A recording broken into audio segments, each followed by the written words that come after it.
Tipra Motha minority সেলের গোলাঘাটি ও টাকারজোলা ব্লকের গুরুত্বপূর্ণ বৈঠক প্রমোদনগরে সোমবার দুপুরে প্রমোদনগর মোল্লাবাড়িতে তিপ্রামাথা মাইনরিটি সেলের গোলাঘাটি এবং টাকারজোলা ব্লকের নেতৃত্বদের নিয়ে এক সাংগঠনিক গুরুত্বপূর্ণ বৈঠক অনুষ্ঠিত হয়। সভাপতিত্ব করেন গোলাঘাটি ব্লক মাইনরিটি সেলের সভাপতি টিটন আলী। বৈঠকে সংগঠনকে আরও শক্তিশালী করার লক্ষ্যে সাংগঠনিক গুরুত্বপূর্ণ আলোচনা করেন তিপ্রামাথা গোলাঘাটি প্যারেন্ট কমিটির সদস্য শ্রী রামানন্দ দেববর্মা।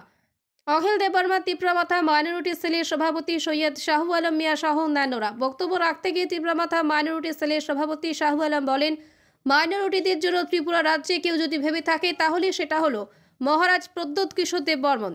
মহারাজ ত্রিপুরার মুসলমানদের সার্বিক উন্নয়ন এবং অগ্রগতির কথা ভাবেন এবং মুসলমানদের অস্তিত্ব রক্ষার্থে বিভিন্ন সময় কথা বলে মুসলমানদের সান্ত্বনা দিয়ে থাকেন। এহেন পরিস্থিতিতে আমরা সবাই তিপ্রামাথা দলের পাশে থাকা অত্যন্ত প্রয়োজন বলে মনে করেন তিনি। যারা এখনও আসেননি দলের সাথে যুক্ত হওয়ার জন্য আহ্বান করেন শাহু আলম বাবু।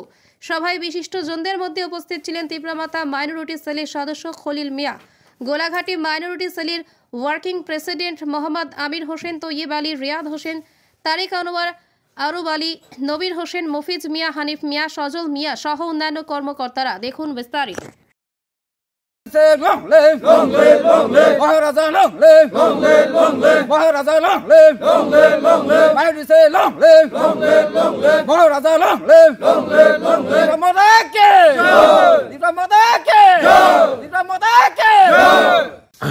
আজকে এখানে আমাদের 17 গোলাঘাটি বিধানসভায় আমাদের মাইনরিটি সেলের ব্লক কমিটির একটা গুরুত্বপূর্ণ আলোচনা হয় এবং সামনের দিনে আমাদের গোলাঘাটিতে আমাদের মাইনরিটি সেলের সংগঠনকে আরও মজবুত করা এবং মাইনরিটি সেলে যারা যারা এখনও আমাদের সঙ্গে জড়ায়নি তাদেরকে আমাদের সঙ্গে জড়িত করা, জয়েনিং প্রোগ্রাম করা, আমাদের সকল কর্মীকে এই বার্তা দেওয়া এবং সামনের দিনে আমাদের আরও তীব্র লড়াই করতে হবে আমাদের অধিকারের জন্যে। সবাইকে আমরা যারা মাইনরিটি সেলের বিশেষ করে গোলাঘাটি বিধানসভায় আছি, আমরা একত্রিত হয়ে আমাদের জোরালো দাবি আমাদের সরকারের কাছে পৌঁছানো এবং বিভিন্ন ধরনের